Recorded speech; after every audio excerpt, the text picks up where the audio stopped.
रखेंगे।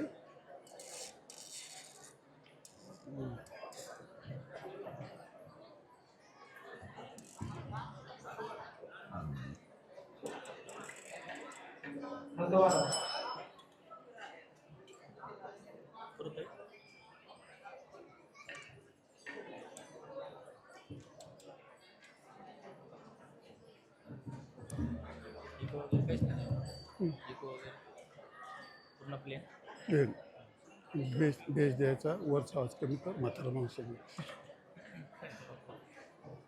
पक हे कमी कर, कान ठाळे बसत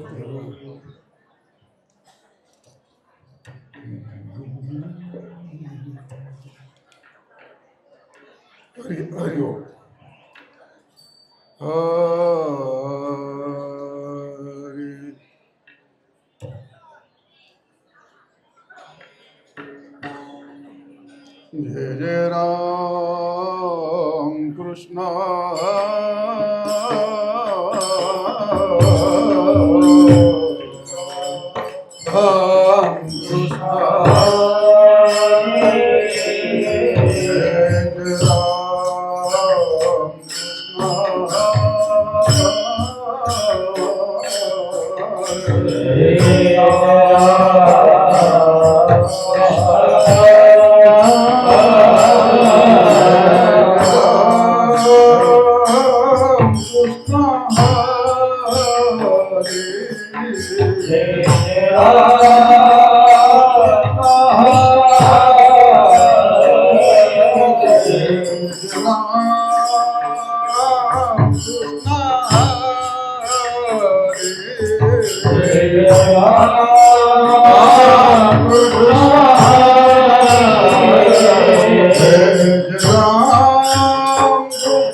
हरि हरि जय राम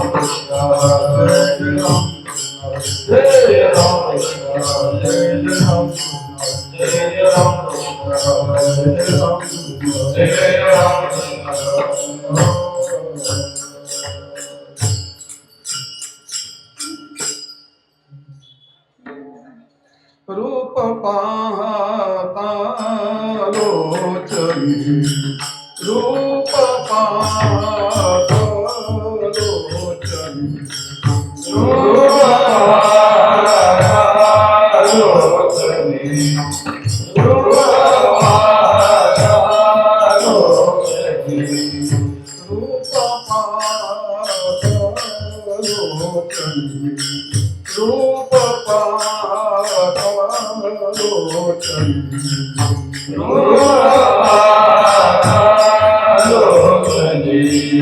रूप पाहता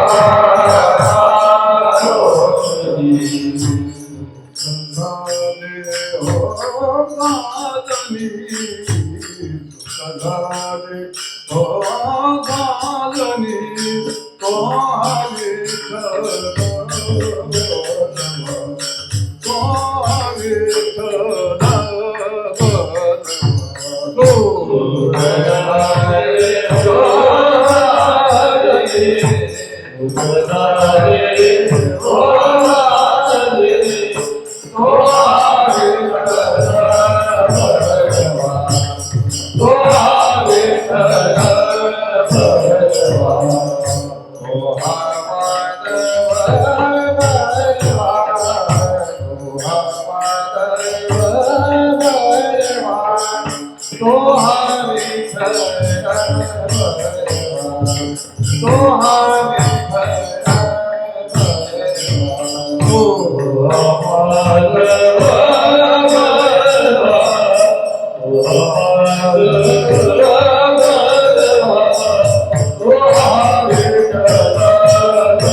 Baba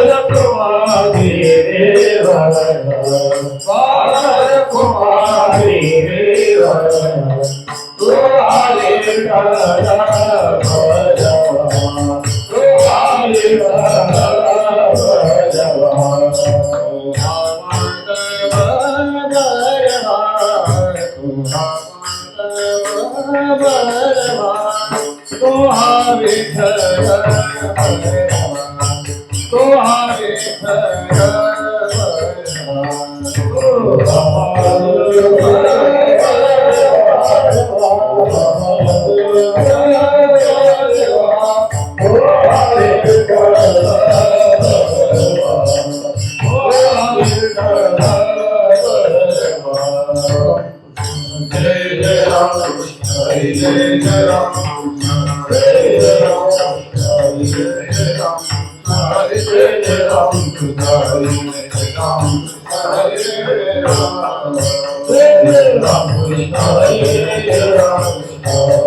युक्त आरण लगे अनेक साधने आरण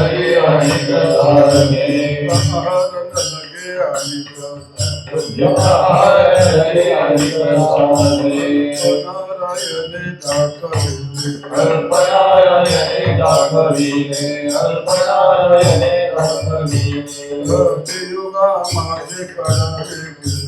युगा माझे करावे कीर्तन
करावे कीर्तन कलियुगामध्ये करावे कीर्तन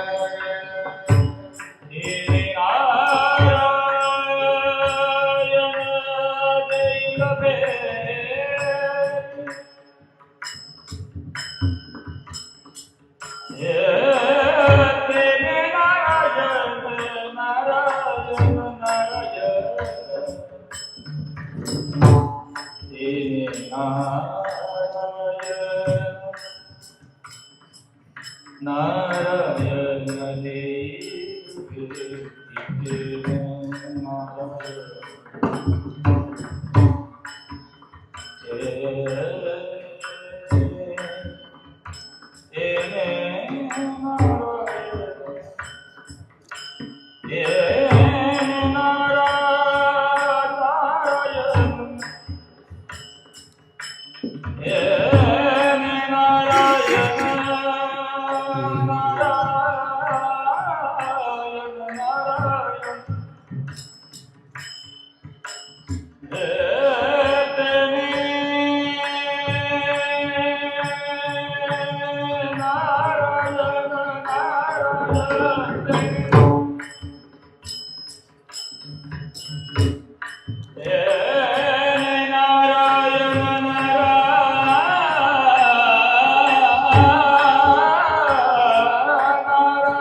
श्री राधे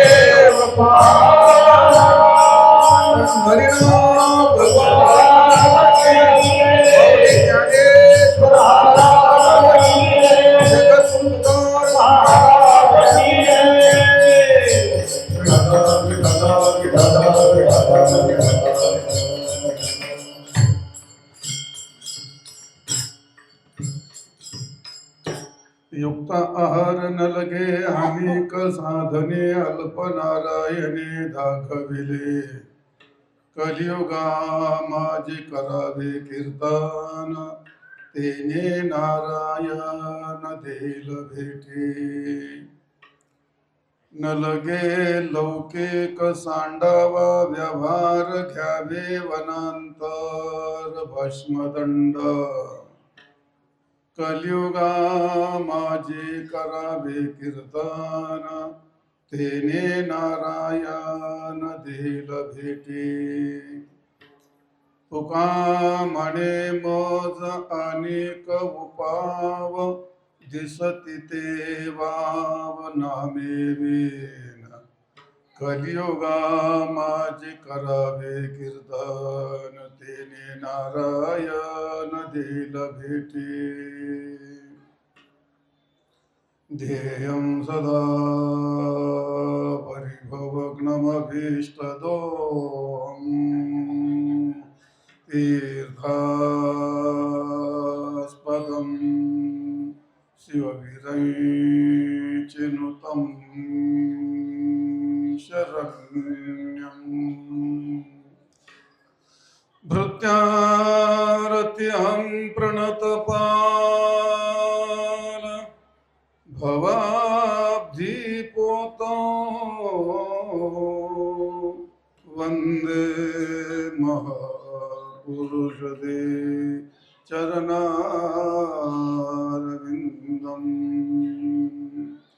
कर्पूरगौरं करुणावतारं संसारसारं भुजगेन्द्रहारम् सदा वसन्तं हृदयारविन्दे भवं भवानी सहितं नमामि श्री संतांच्या माता चरणावरी साष्टांग हे करी दंडवत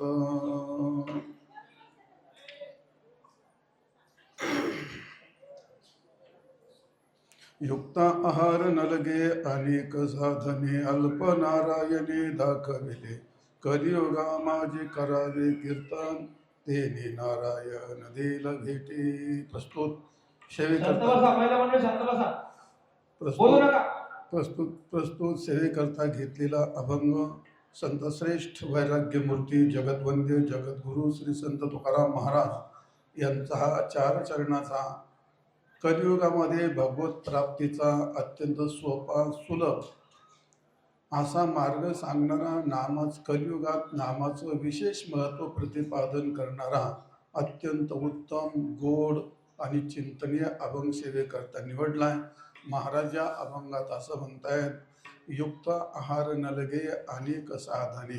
कलियुगातल्या माणसाने युक्त आहार याचा अर्थ योगासारखे कठीण क्लिष्ट साधने करू नयेत. आणि अनेक साधने म्हणजे जप तप योग याग तीर्थ व्रत वैकल्य कर्म उपासना ज्ञान इत्यादी कोणत्याही साधनाच्या भानगडीत कलियुगातल्या माणसाने पडू नये. का त्याचं कारण महाराज सांगतात, कलियुगामध्ये अत्यंत अल्पजीवी मनुष्य आहे. त्याची बुद्धी अत्यंत अल्प आहे, त्याचं आयुष्य अल्प आहे, त्याचा त्याग अल्प आहे, त्याची भावना फार मोठी अल्पच भावना आहे. आणि म्हणून भगवंतांनी अल्पजीवी माणसाकरता भगवंतांनी भागवतामध्ये आणि गीतेमध्ये अत्यंत स्वल्प, त्याला म्हणतो अल्प आणि स्वल्प, सहजरित्या सहज आणि सोपं साधन सांगितलेलं आहे. महाराज म्हणतात, युक्त आहार न लगे अनेक साधने अल्प नारायणी दाखविले. काय दाखविलं?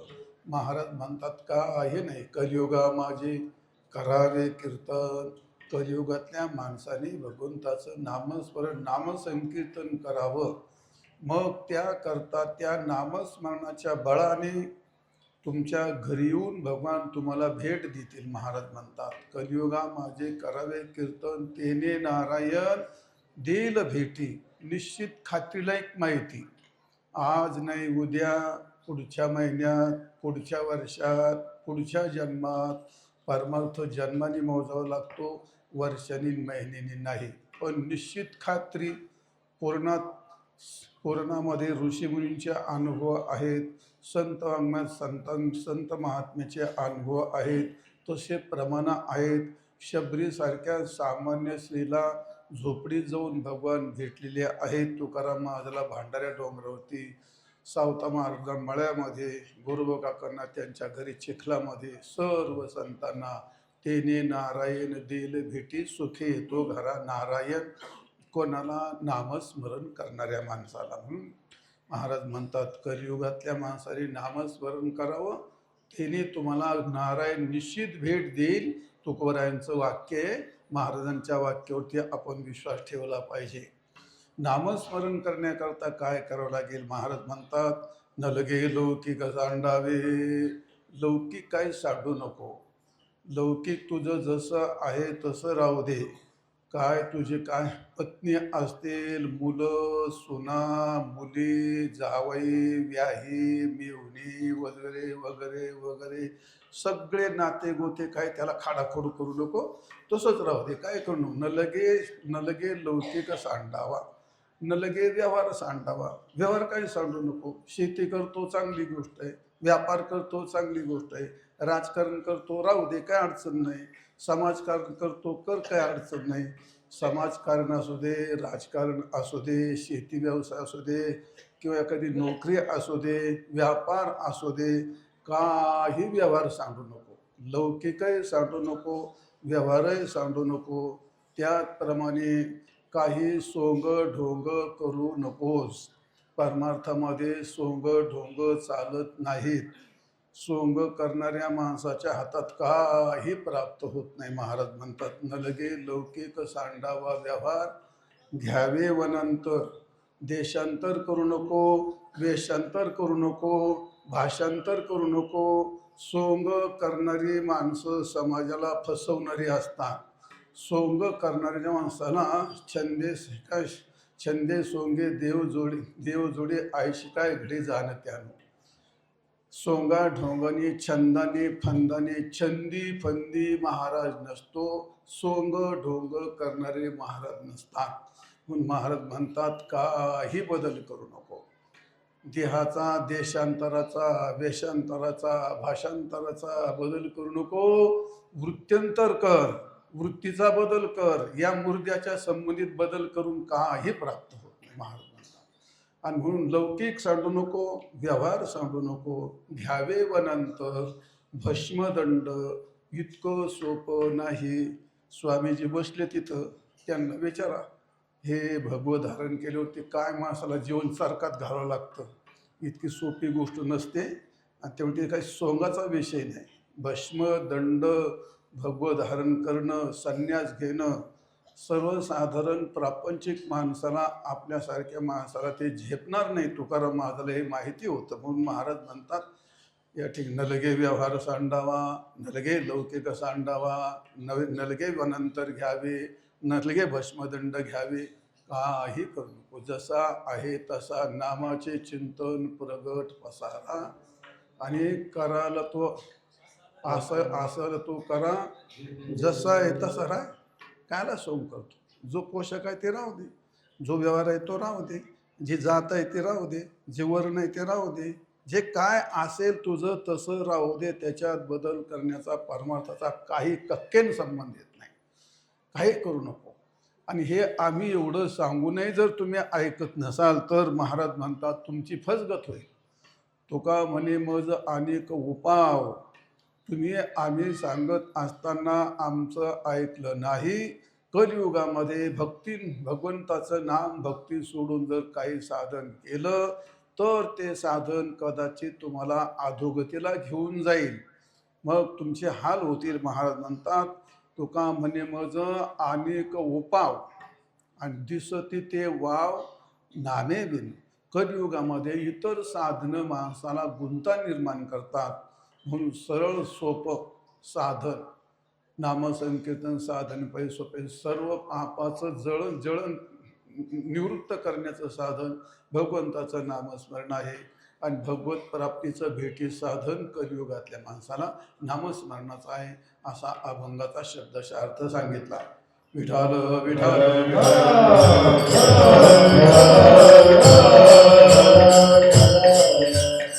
युक्त आहार नलगे अनेक साधने अल्प नारायणे दाखविले कलियुगा माझे करावे कीर्तन तेने नारायण देल भेटे. प्रस्तुत चालला हा अत्यंत भव्य आणि दिव्य अखंड हरिनाम सप्ताह.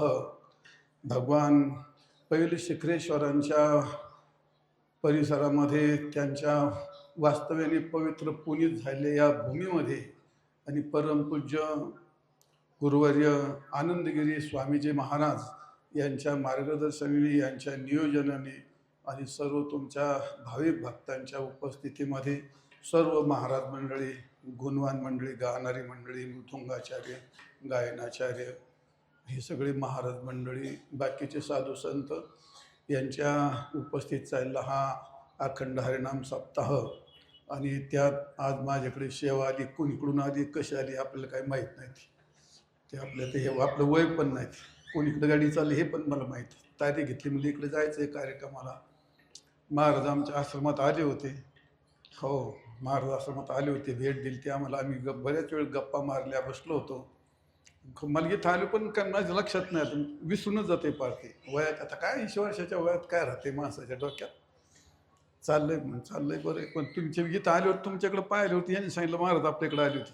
एकदम हा महाराज आले होते, त्यांनी मला ते ग्रंथ दाखवला. तो एवढा मोठा ग्रंथ लिहिला. आता ते काय, आता जिथे महाराज जे लिहितं ना त्याला माहीत असतं. जे बोट ठेवताना त्याला म्हणा फक्त तू एक पान घेऊन एक पान भर लिहून दाखव. काय काही शिवाय द्या ना का म्हणून तसं लिहून दाखवतो, फक्त नुसतं लिहून दाखव. इतकं लिहिणं इतकं सोपं नसतं, वाचणं इतकं सोपं नसतं. लिहायला बसला ना मनुष्य, पहिली वेळ लिहिली, दुसरी वेळ लिहिली, तिसरी वेळ काय लिहावकडे आता काय लिहावं याच्या पुढे. ती लिहिलेल्या विषयाची संगती यावी लागते, वाक्यरचना यावी लागते, त्यात साहित्य यावं लागतं, त्यात व्याकरण यावं लागतं, त्यात जोडून यावं लागतो, विषयाची संगती लागते, मुद्दे लागतात. उगं काय कुठं अनुरूप असं थोडं चालतं ते, असं नाही. ते लिहिणाऱ्याला माहीत असतं. ते महाराजांनी खूप मोठा ग्रंथ लिहिला आहे. खूप आनंद वाटला. असो कोणत्या का निमित्ताने म्हणा तुमचं दर्शन झालं, भगवंताचं दर्शन झालं, बाकीचं असं काय आपल्याला काय करायचं. विठाल विठाल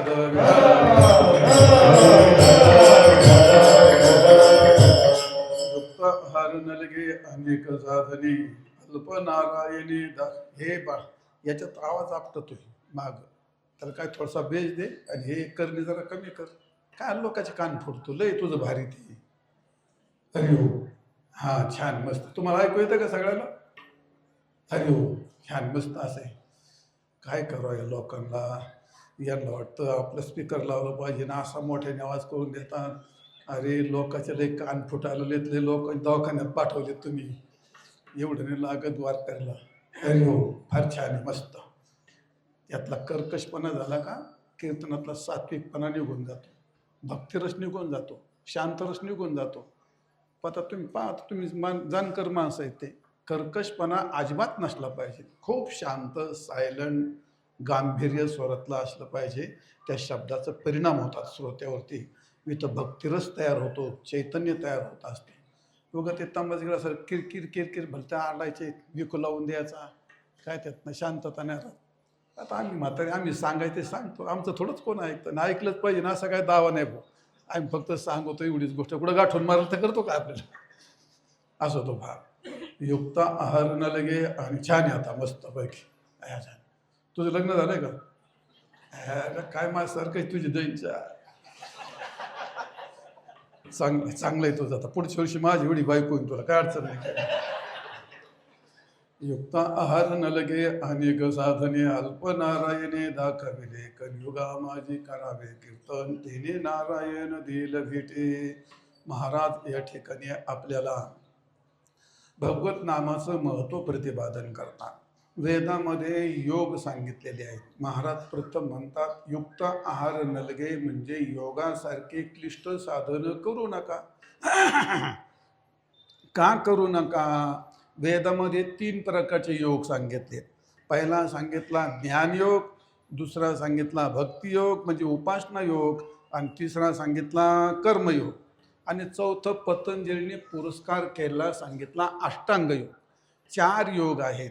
वेदाने 3च योग का सांगितले? 3 योग सांगण्यातलं तात्पर्य आपल्या शरीरामध्ये भगवंतानी 3च प्रकारची शक्ती दिली. आपल्याकडे एक क्रियाशक्ती असते, दुसरी आपल्याकडे भावनाशक्ती असते, आणि तिसरी आपल्याकडे ज्ञानशक्ती असते. आपल्याकडे बुद्धी आहे आणि म्हणून आपण काहीतरी जाणू शकतो. आपल्याकडे मन आहे म्हणून आपण काहीतरी मानू शकतो. आपल्याकडे इंद्रिये आहेत म्हणून आपण काहीतरी करू शकतो, क्रियाजनक आणि इंद्रियानी. म्हणून वेदांनी 3 योग सांगितले. तुम्ही जाणताय, तुमच्याकडे बुद्धिशक्ती दिली भगवंताने म्हणून ज्ञानयोग सांगितला. आपलं मन मानतंय, भक्तीला भावना लागते, उपासनेला भावना लागते, मन लागतं, श्रद्धा लागते, ते आपल्याकडे मन साधन दिलं म्हणून वेदाने उपासना कांड सांगितलंय. आणि आपल्याकडे शरीर इंद्रिय दिलेत आणि म्हणून वेदाने कर्मयोग सांगितला. असे 3 योग सांगितले. आणि त्यापुढे पतंजलीने अष्टांग योग सांगितला. 4 योग सांगितले. 4 योगापैकी कलियुगामध्ये कोणता योग करायचा आणि कोणता करायचा नाही असं थोडंसं चिंतन मला तुम्हाला सांगायचं आहे. विठाल विठाल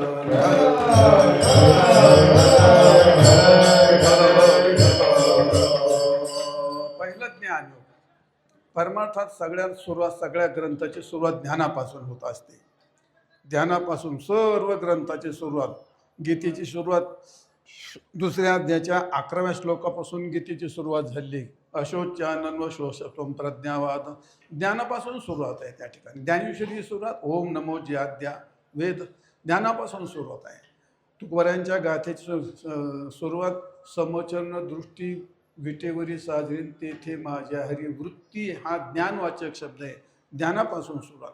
सर्व ग्रंथ ब्रह्मसूत्र अथा तो ब्रह्मजिज्ञासा, सर्व ग्रंथाची ज्ञानापासून सुरुवात असते. आणि म्हणून प्रथम आपल्या संप्रदायात ज्ञानयोग सांगितला जातो. समजलं? आपल्याकडे पहिला यमेत बसवल्या जातो. आणि नाही जमला तर मग बेड ढकलायचा, नाही जमला तर मग 12वीत ढकलायचा, नाही जमला तर मग 8वीत, नाही जमला तर 1लीत, नाही जमलं तर बाहेर काढून तुझा पांडुरंग तुझ्यासाठी. असं आहे आपल्याकडे. तसं आहे. पहिला ज्ञानाचा उपदेश. नाही जमलं, झेपलं त्याला, तर मग त्याला उपासना सांगितल्या जाते. त्याला उपासना नाही जमली तर त्याला मग कर्म सांगितलं, तर कर्मयोग सांगितलं. तर कर्म जरी नाही जमलं तर मग त्याला तीर्थयात्रा सांगितल्या जातात. आणि तेही जर नाही जमलं तर भाऊ तुझा पांडुरंग तुझ्या संगे. मग वेदशास्त्र त्यांनी वर हात केले आहे. असा प्रकार आहे. आणि म्हणून ज्ञान योगाचं प्रतिपादन केलं आहे. व्यवहारामध्ये तसला प्रकार नसतो. व्यवहारामध्ये पहिलं काय असतं, पहिलीपासून सुरुवात करतात, आहे का नाही? पहिलीपासून. आता तर पहिलीच्या अलीकडे काहीतरी काय, पहिलीच्या अलीकडे बालवाडीच्या अलीकडे काय, नर्सरी. कोण रे? हा बरोबर सांगितलं ते, नर्सरी. त्या नर्सरीच्या पण अलीकडे एक काय, नर्सरीच्या अलीकडं KG1. त्याच्या अलीकडे अजून एक काय नाही. अरे येड्या, पाळणा घर निघलेत, पाळणा घर. लोक मला काय कळलंच, मालियाला सांभाळायचेच नाही. हे कुठं काय आला करते ती माणसं, पाळण्या घरात निघून घालतात माणसं. म्हणजे आता काय गंमतच झाली वय लोकांची. हे पाळणं घर, ती KG, ती बालवाडी, मग ती 1ली, मग 4थी, मग 5वी, मग हे सगळं उलटं चालतं. आपल्याकडे तसं नाही. पहिला ज्ञानाचा उपदेश. भगवंताने अर्जुनाला पहिला ज्ञानाचा उपदेश केला. नाही झेपलं मग पुढे सांगत गेले. मग 2ऱ्या अध्यायात सगळा विषय आला तो. तर असो म्हणून ज्ञानयोग सांगितला. तुकोबाराय सांगतात ज्ञानयोगाच्या भानगडीत पडू नका, उपासनेच्या बाकी इतर भानगडीत पडू नका, कर्मयोगाच्या भानगडीत पडू नका, अष्टांग योगाच्या भानगडीत पडू नका. हे सर्व का तुकाराम महाराज सांगतात? अरे वेदाने ज्याचं वर्णन केलं, गीतेने ज्याचं वर्णन केलं, संतांनी ज्याचं वर्णन केलं, तुकाराम महाराज म्हणतात नको. विठाल विठाल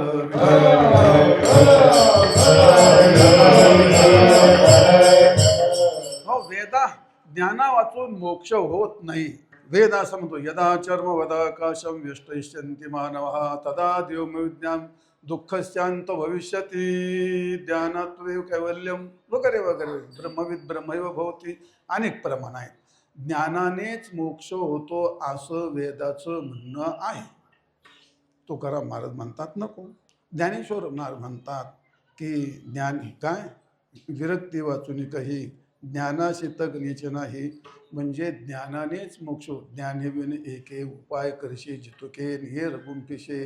ज्ञान हे साधन सांगितलं ज्ञानेश्वर महाराजांनी. तुकाराम महाराजांनी तुका करी जागा नको वासु वाव का आहेस तो अंगा अंगे डोळे उघडे. तुकोराय सांगतात ज्ञानानेच मोक्ष. नामदेव महाराज म्हणतात ज्ञानेविन मोक्ष नाही हा सिद्धांत वेद बोले हात.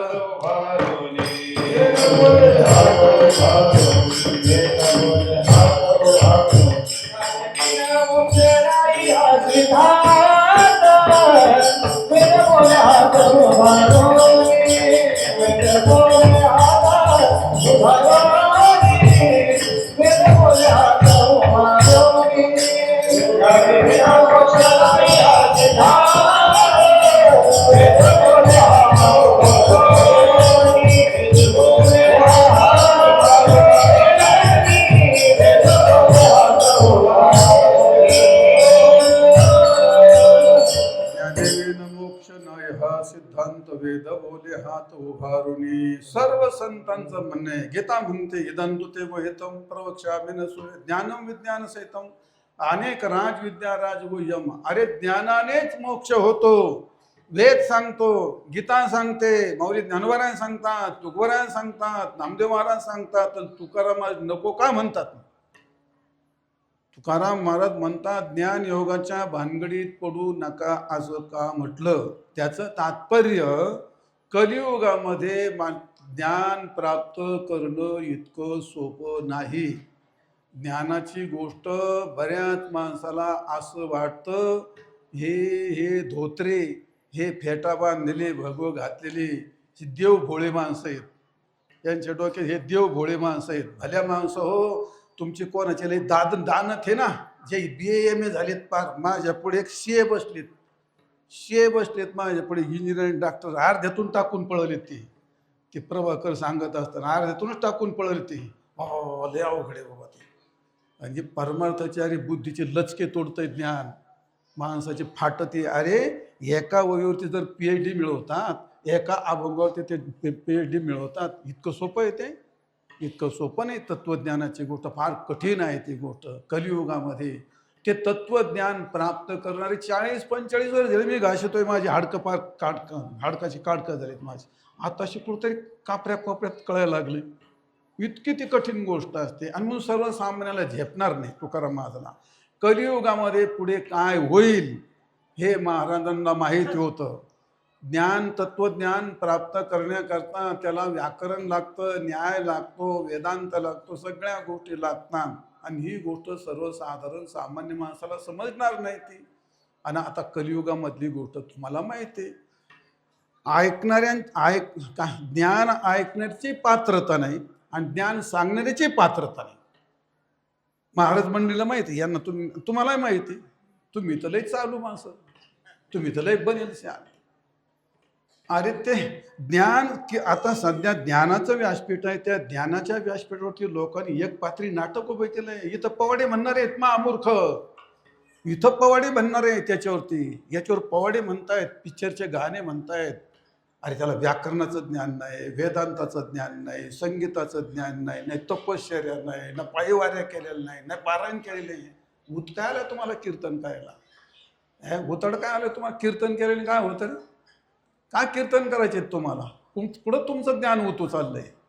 तपश्चर्या करा, गायचं आहे ना मायकोर, परीक्षा दे संगीताच्या परीक्षा दे, चांगली तयारी कर.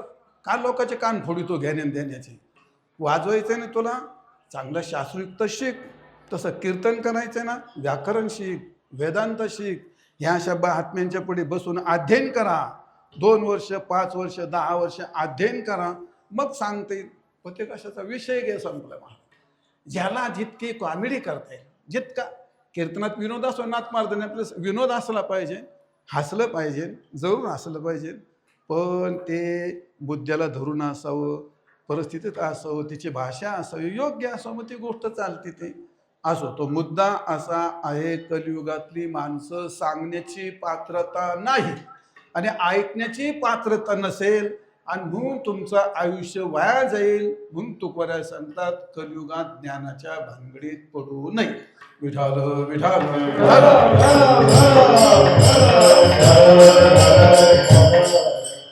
तुम्हाला एक उदाहरण सांगतो. एक शिष्य गुरु महाराजाकडे गेले. गुरु महाराज, मला ब्रह्मज्ञान सांगा. गुरु महाराज म्हटले, बेटा ब्रह्मज्ञान ऐकायची तुझी पात्रता नाही. अरे त्याला ज्ञान ऐकायला त्याला पात्रता लागते. मग काय करू? काय नाही, 12 वर्षाचा तपश्चर्या कर. एक भुक्त राहायचं, एकदा जेवण करायचं, 12 वर्ष तपश्चर्या करायची, ये मग तुला ब्रह्मज्ञान सांगेल. गेला बिचारा 12 वर्ष. हा आला तपश्चर्या करून आला तर गुरु महाराज माडीवरती राहत होते आणि खालचं ते पूर्वीच्या काळात ते डब्याचे संडास असायचे. बिचारा 12 वर्ष तपश्चर्या करून आला. भस्माचे पट्टे, सोळ ओळ, पंचपळी पात्र वगैरे, रुद्राक्षाच्या माळा, आला समोरून. ते संडास साफ करून ती बाई निघाली होती, मुलगी, महाराजांचा शिष्य होती ती. म्हणली, हे मुली, की आता आमचे शिष्य समोरून आले. ते जवळ आले का तुझ्याजवळ घाणीचा खराटा आहे ना, त्यांच्या अंगावर शिपडायचा असा. तुम्ही हा ते महाराज आहेत म्हणे. मी सांगतो तेवढं कर, तुला काय करायचं. आता ती आज्ञाधारक बिचारी. ते आले समोर आले. त्यानंतर तो शिष्य, तिने हातात घाणीचा खराटा एक तो अंगावर शिरून पाडला. असा लाल बबूल झाला. महाराज तुझा जीव घ्यायचाच राहिला. लय शिवाय लय, काय आता काय विचारायचंच काय नाही. गेला, स्नान बिन करून आला परत. महाराज 12 वर्ष तपश्चर्या करून आलो, मला ब्रह्मज्ञान सांगा. महाराजांनी हा प्रकार पाहिला होता. महाराज म्हणले, बेटा जा, तुझी लायकी नाही ब्रह्मज्ञान ऐकायची. परत 12 वर्ष जा. आता नुसते फळं खायचे आणि तपश्चर्या करून यायची.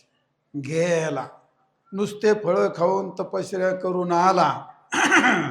दुसऱ्या वेळी आला, ठरल्याप्रमाणे स्नान, भस्माचे पट्टे वगैरे वगैरे वगैरे करून आला. वेळ तीच.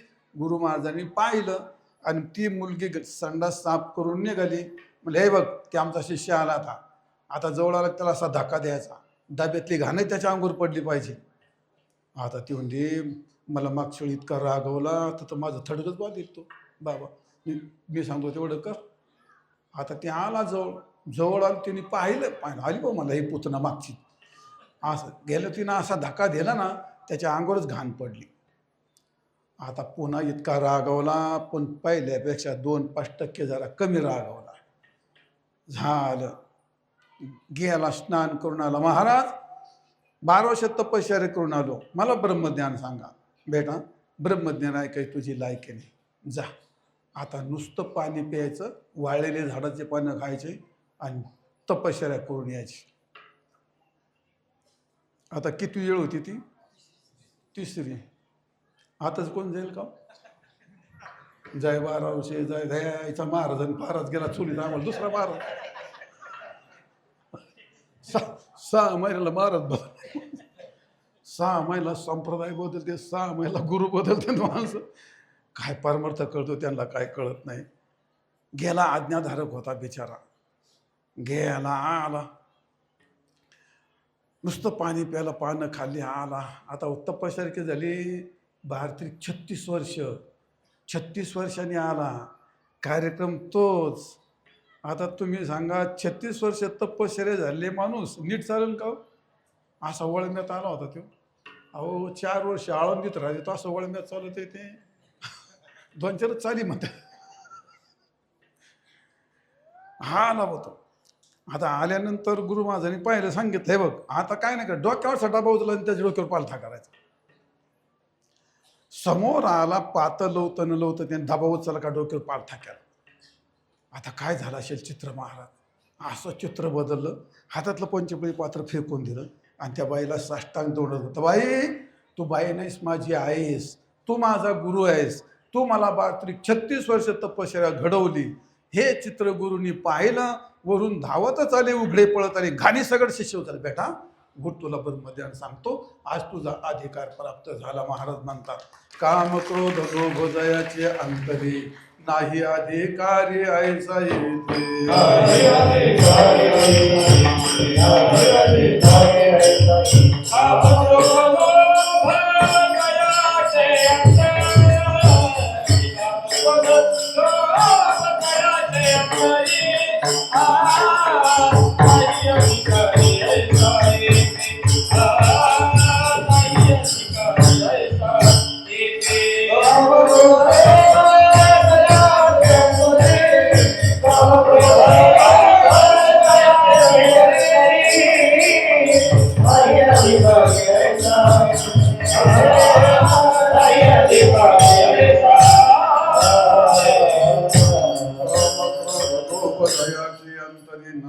ठिकाणी ऐसा येथे काम क्रोध लोभ मद मत्सर जोपर्यंत अंतकरणात आहे तर विरक्ती वाचून काही ज्ञानाशी तगदेच नाही, म्हणून ज्ञानाचा उपयोग होणार नाही तुकोबाराय सांगतात.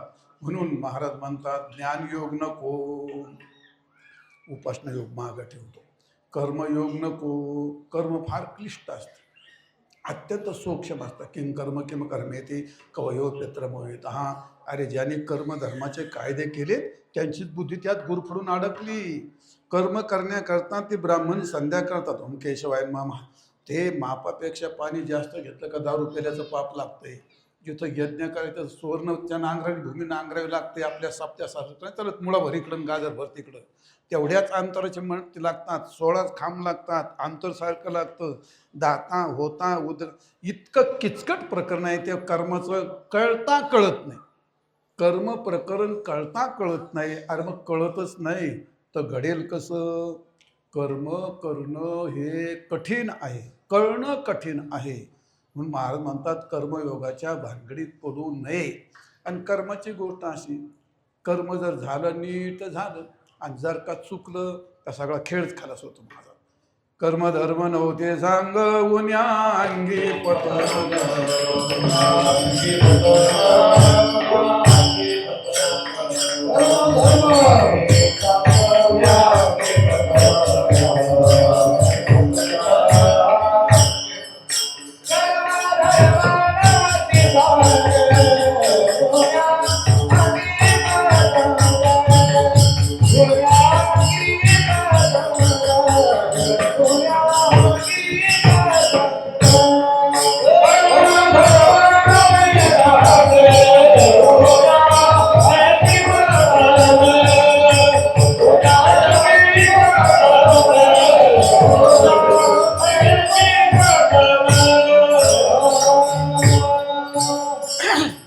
कर्मधर्म नव्हते सांग उन्या अंगी पद.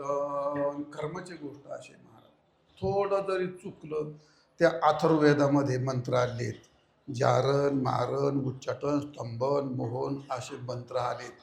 ज्याला ते त्यात मंत्र असे आहेत, एक मंत्र म्हटला का कोणाच्या गाईचं दूध उडतं, एक मंत्र म्हटला का कोणाच्या गाईचं वासरू मरतं, कोणाचं वगारू मरतं, कोणाला हागवण लागते, कोणाची हागवण बंद होते, कोणाचा विंचू चढवतो, कोणाचा तुम्हाला शिकायचे का?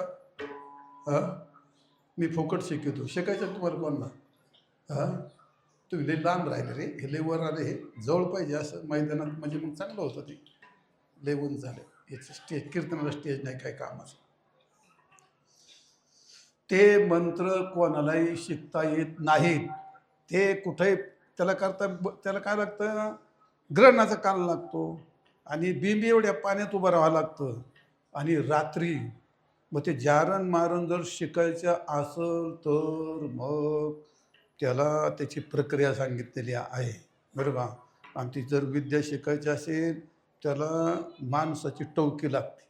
माणसाची टवकी असली तर मग तर त्या लवकर ते आणि त्याच्यापेक्षा बाईची टवकी असली मग फारच सुपर, एकच नंबर, एक नंबर. आणि त्यापेक्षा जर ओली बाळाती नसली 6 महिने तर त्यापेक्षा एकच नंबर. मग ज्याला शिकायचे असतात ना मंत्र, तर ते मंत्र शिकण्याकरता घरापासून तिथपर्यंत राळ्याची रांगोळी पेरावी लागते, समजलं का. आणि शिकायचं ते कुठं स्मशानामध्ये शिकायचं आहे. आणि कोणत्या दिवशी शिकायचं ते एकादशीला शिकायचं का नाही, मग कधी? हां, तुम्हाला चांगलं पाठांतर आहे ते. आमुष्याला शिकायचं. आणि कधी दुपारी 12 वाजता शिकायचं का? मग हां, रात्री 12 वाजता स्मशानामध्ये शिकायचं, रात्री 12 वाजता शिकायचं. आणि ज्याला शिकायचं तो आणि जे शिकवतो तो, त्या माणसाने तेथे जाऊन थंड पाण्याने दोघांनी स्नान करायचं ओल्या पडद्याने. आणि मग यांनी मंत्र म्हणायचे. आता ती भयान स्मशानातली भयान शांतता, भयंकर भेसूर, आमुष्याची रात्र, आमुष्याचा दिवस, रात्री 12 वाजलेले, एवढं चिर्र अंधार. आणि त्याच्यामध्ये ही त्यांची विद्या चालते. मग यांनी मंत्र म्हणायचे, त्याने पाणी टाकायचं, यांनी म्हणून आपल्याकडे ते ओलई बाळण ते नसते ना आपल्या हिंदू धर्मात, त्याला दहन नसतं, त्याला दफन सांगितलेलं असतं. आणि ती टवकी काढायची, ती बंगाली विद्या म्हणतात त्याला. मला येते तुम्हाला शिकायची असते तर माझ्या आश्रमात मी तुम्हाला शिकवतो तुम्हाला, तसेच शिकतो, काय मला पैसे बिशे नाही लागले, सगळं फुकटच शिकत असतो मला काय असं. आणि मग त्यांचा ते कार्यक्रम सुरू झाला. मग ते शिकायचे असते ते त्या मंत्र व्हायचे, पाणी टाकायचं, बिबी ठेवायचे, बिफोडायचे, लिंब टाचण्या, हे ते फोडता फोडता फोडता मंत्र म्हणता म्हणता ती हाडले उठते रात्री 12 वाजता. एकदम उठले का अशा भयानक याच्यामध्ये ती एकदम परमृगी दचकले का रे? आणि ते स्मशानात काय करतात मग?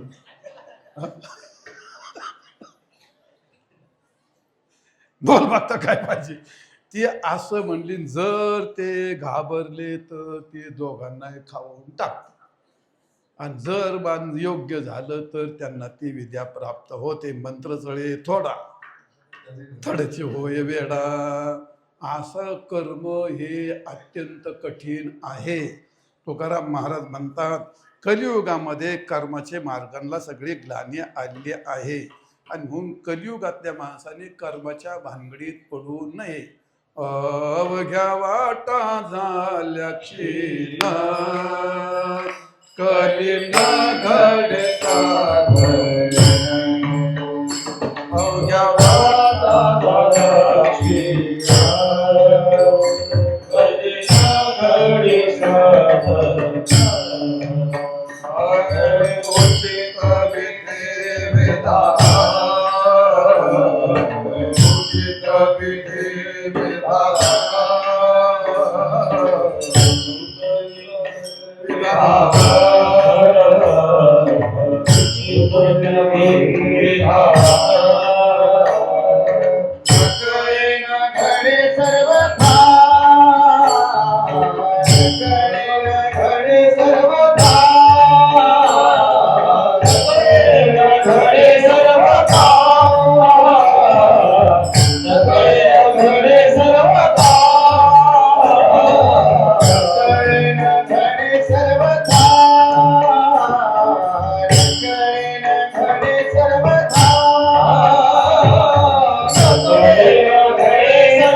अवघ्या वाटा झाल्या क्षीण, कलिन घडे साधन.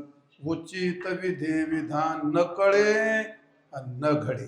अवघ्या वाटा झाल्या क्षीण, कलियुगामध्ये हे कर्म धर्म सर्व क्षीण झाले, त्यांना बंद झालेत का ते नाही, त्यांची शक्ती नष्ट झाली, कमी झाली त्यांची शक्ती, आपली शक्ती कमी झाली असं म्हणा.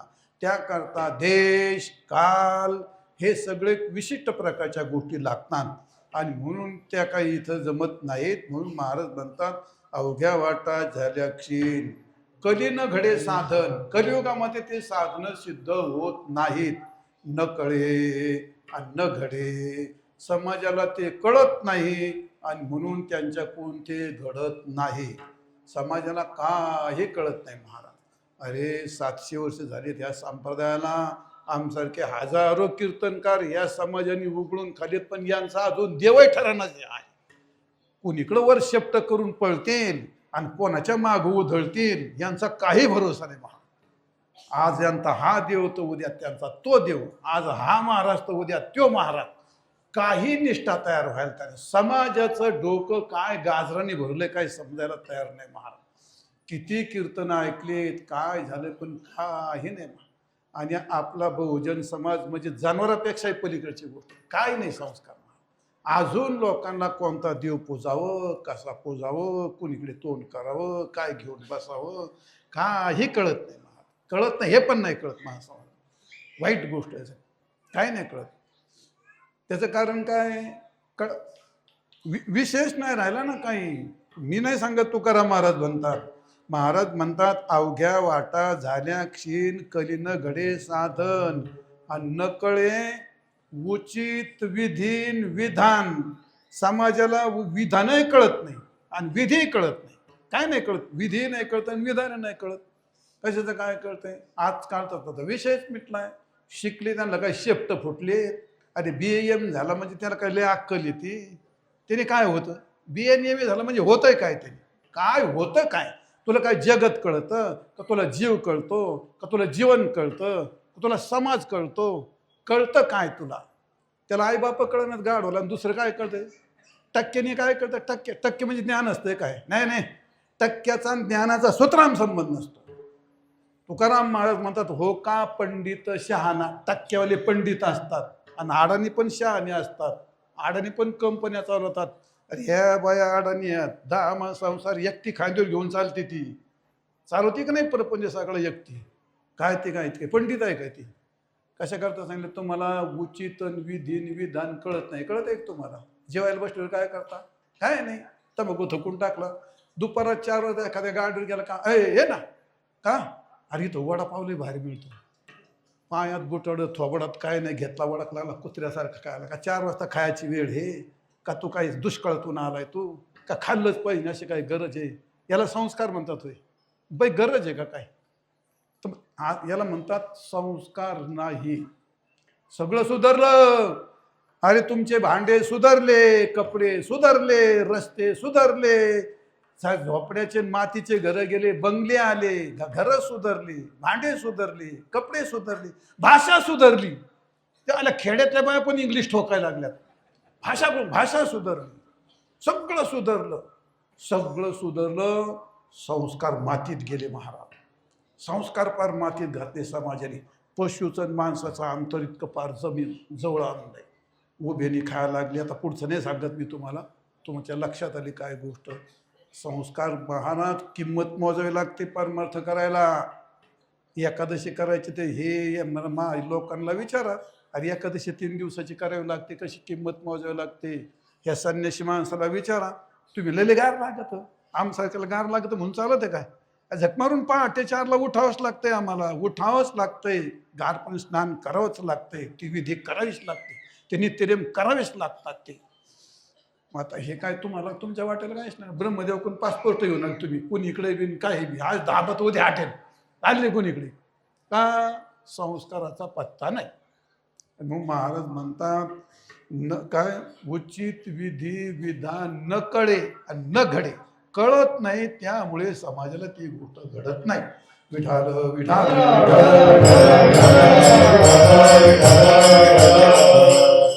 कळलीच नाही तर घडल नस काय. एक बाई डोंगराच्या कडाला राहत होती. ती आली गावामध्ये.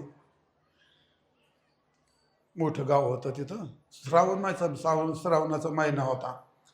आता आली गावामध्ये बाजार करायला. श्रावण महिना असल्यामुळे बहुतेक सगळीकडे सत्यनारायण पूजा करतात. आपले वारकरी काय येडेला तरी करतात. कारण चांगली गोष्ट आहे, काही नाही केली. आपण वारकऱ्याला काही गरज नाही करायची. अरे वारकरी नामस्मरण करतो, त्याला जे नामस्मरण करणारा वारकरी त्याला ते भगवान नामस्मरण सर्व साधनांचा सार. नको जास्त सांगायला. त्या सत्यनारायणाच्या पूजात गेली बिचारी, बसली. रस्त्याच्या कडाला होतं. ते भटजीबा बसले होते, रांगोळी काढले होते, तोरण बांधले होते, लोक बसले होते आणि तिची पोथी चालली. त्याला ते खूप बरं वाटलं. भटजीची पोथी चालली. साधू आणि आला, वर आला, नाव बुडाली, उलटी झाली, पालटी झाली, लिलावती आली, कलावती आली, बाहेर गेली, आत आली, झालं, जावाई आला, दुनिया माती दगड काही झालं, पोथी झाली, प्रसाद घेतला. त्याला फार चांगलं वाटलं. भटजीसमोर नाही सांगायचं बरं का, असं आपल्या कीर्तना सांगायचं. असं त्यांच्या कोणाच्या फोटोज पाहायला द्यायचं आपल्याला. चांगलं आहे, न करण्यापेक्षा चल जाऊ द्या. तिला वाटलं आपण सत्यनारायण केलं पाहिजे. दोन्ही भटजीबा मला पण 1 तारीख द्या, मला ही पूजा करायची आहे. तो म्हणला बाई माझे सुगी दिवस आहेत, श्रावण महिना आहे, वेळ मोकळी नाही. नाही काही करा. तिचा प्रेमाचा आग्रह पाहून भटजीने तारीख इकडं डायरी उलटी पालथी केली. 1 दिवस तिला दिला. बरं काय करू, काय नाही, यादी दिली. आज 100 वेळा सत्यनारायण करतात तरी आपल्याला अकल नाहीत. काय गेला भटजी दारात, देवा काय काय आणू? अरे काय आहे काय त्याच्यात? सडके पानं, खवट खोबरं, किडक्या खाकणं आहे काय त्याच्यामध्ये? पण ते पण प्रतिवेळी यादी वाचायलाच लागते, जावंच लागतं त्यांच्या दारात. इतके डोके शहारी येतात. दिली यादी, अजून काय करू? काय नाही, न्यायचं धुवायचं, घर उभं सारवायचं, सडा सारून रांगोळी करायची, आणि मी 1 वाजता येणार आहे. आणि मग गुरुवारचा दिवस दिला तिला, झालं. आली घरी, सामान घेऊन आली. आता गुरुवारचा दिवस आला आणि मावशीने घर सारवायला सुरुवात केली, उभं घर. आता अलीकडच्या पोरीला नाही कळायचं उभं घर, त्या म्हाताऱ्या बायांना कळतं उभं घर सारवायचं काय असं ते. म्हणजे घर उभं करायचं आणि मग सारवायचं असं नाही बरं का ते. मग काय करायचं, ते बुडापासून शेंड्यापर्यंत सारायचं, त्याला उभं घर सारवायचं म्हणतात. आता काय सारवा बिरवायचा विषय नाही राहिला, आता नुसता पुसायचा विषय. ते उभं घर सारवं. ज्या दिवशी शिमग्याला पाडव्याला उभं घर सारवायचं राहतं, मग त्या दिवशी सगळे गाया बांधून, शेळ्या बांधून, शाळा बंद, नांगर बंद, सगळे घरी. एकाने माती आणायचं, एकाने पाणी, एकाने गारा करायचा. आणि ती मावशीबाई शिडीवर, ते मुख्यमंत्री बाकी सगळे त्यांच्या हाताखालचे टाळकरी. आणि ते दुपारच्या वेळी कार्यक्रम पाहत होते. मावशीबाईवर ते डोकं एवढं झालं, तोंडवर पडलं सुंदर ते ध्यान. जर मावशीकडं पाहिलं तर माणूस ॲडमिटच केला पाहिजे नाश्ता. ते एवढं सगळं चित्र. मावशीनं घर सारवलं, घातलं. घर तर अर्धच झालं सारवायला. भटजी भाऊ आले, अगं ग ग ग म्हणल्या का, तू ते घर सारवलं ना, तर मला तर लय वेळ झाला. मग आता काय करू देवा, भरपूर प्रयत्न केला पण आता अर्धच झालं, काय करू? बरं, तुझं स्नान व्हायचं आहे? हां मी करते. नाही नाही नाही नाही म्हणजे मी आता काय, तुझे मालक आहे त्यांना घेऊन मीच पूजा करतो म्हणले मी काय नको म्हणले, त्यांना सुपारी खावायला सांगतो, सुपारी खाऊन कार्यक्रम करतो म्हणले. मला ती लहानपणापासून शंका आहे, सुपारी खाऊन कार्यक्रम करायचं म्हणजे. जर बायको नसली तर सुपारी खावायची, पण जर नवरा नसला तर नारळ खावता येतो का? एखादी भटजीला विचारा तुम्ही. नवरा जर नसता नारळ खाऊन जमतं का बो ते? तसं काय ते अजून सुपारी खाऊन कार्यक्रम करतो म्हणजे. झालं, गेला त्यांनी मांडलं, ते बोलवलं तिच्या पतीला. आता बिचारा त्याने सत्यनारायण शब्दसुद्धा कधी ऐकलेला नव्हता, त्याने पाहिलं पण नव्हतं ते. आता शेतकरी डोंगराच्या कडेला राहणारा, त्याला काय माहिती. बसा म्हणले खाली, बसला खाली, रांगोळी काढली, खुंट बांधले, चौरंग ठेवला, रंगणात ठेवला, पंचपाळी घेतलं पाणी ठेवलं, घ्या पाणी लावा डोळ्याला, कॅशवाई हे झालं सुरक्षित, कॅशवाई माधवायला. आता त्यानंच त्याच्या तोंडाकडे पाहिजे, त्याला काय माहीतच नाही, त्याला काय. त्याला पाणी घ्या डोळ्याला, त्याला काहीच नुसता पाहायचा. त्याला वाटलं याला यातलं काहीच नाही कळत. 2 वेळा बोलणं, त्याला काहीच कळना. मग याला वाटलं याच्या दोन्ही फेजा उडालेल्या दिसतात, याला काही कळत नाही. मग त्यांनी सांगितलं, ते बघ, मी आता जसं म्हणेल तसं म्हणायचं आणि जसं करील तसं करायचं. त्याच्याकडून वतून घेतलं. काय, तुम्ही जसं म्हणताल तसं म्हणतो आणि जसं करताल तसं करतो. काय करायचं, मी म्हणेल तसं म्हणायचं, मी करील तसं करायचं. त्यांनी आपली होकारार्थी मुंडी हलवली आणि यांनी आपलं सुरू केलं. घ्या पाणी लावा डोळ्याला, तोंडला घ्या पाणी लावा डोळ्याला. आता त्याला भटजीला भूक लागली होती, दुपारची वेळ झाली होती. आठवणला, मी सांगतो तुला पाणी घेऊन डोळ्याला लाव. किंवा अरे मी सांगतो तुला पाणी घेऊन डोळ्याला लाव. काय मूर्ख रे म्हणलं, अरे मी तो पाणी घे डोळ्याला, पाणी घे डोळ्याला लाव. आता भटजी लावावं लागते, इकडे जेव्हा काना मागं टाकले, त्याच्या वैतागलं होतं ते. त्याला वाटलं झालं सत्यनारायण सुरू. त्याने इकडे तिकडे पाहा. आता शेतकरीकडे अडाणीकडे जेव्हा ठोका टाकला, आता ब्राह्मणाचं नेमनिष्ठान पोकळ काष्ट इकडून गाडो घोटलं तर पलीकडे निघत येते, एका ठोक्यालाच ब्राह्मण खाली. आता यांनी ते उठला आणि हाणला, यांनी उचलला आणि खाली घातला आणि छाती बसला, ला बर दनादन दनादन. त्याला वाटलं सत्यनारायण असाच असतो, त्याला काय माहिती. ती शेजारची बाई आली, ती म्हणली, रंगूबाई तुझ्याकडं सत्यनारायण ते काय चालणार नाही बाई, ये ना म्हणते. होईल सांगितलं त्याच्यामध्ये. याला म्हणतात न कळे न घडे, अवघ्या वाटा झाल्या क्षीण, कळे न घडे साधन, उचित विधी विधान, न कळे न घडे सर्वधा. म्हणून तुकोऱ्या सांगतात, ज्ञान मार्ग नको, योग मार्ग नको आणि अष्टांग मार्ग तोही नको, तो कठीण आहे. महाराज म्हणतात, युक्त आर नलगे अनेक साधने, अल्पनारायणे दाखविले.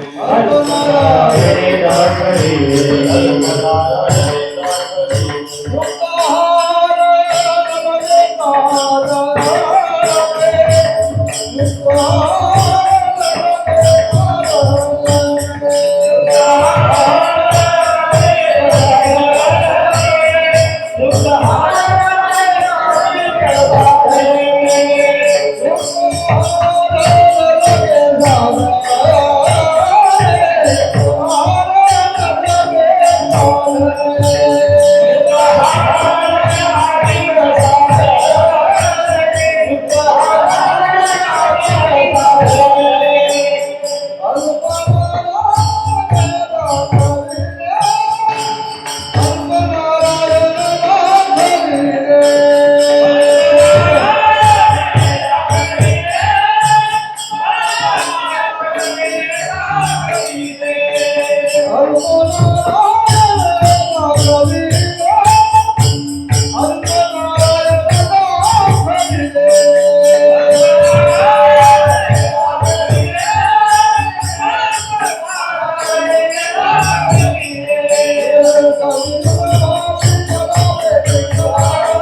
ज्ञान योगाच्या भानगडीत पडू नका, कर्मयोगाच्या भानगडीत पडू नका. युक्त आहार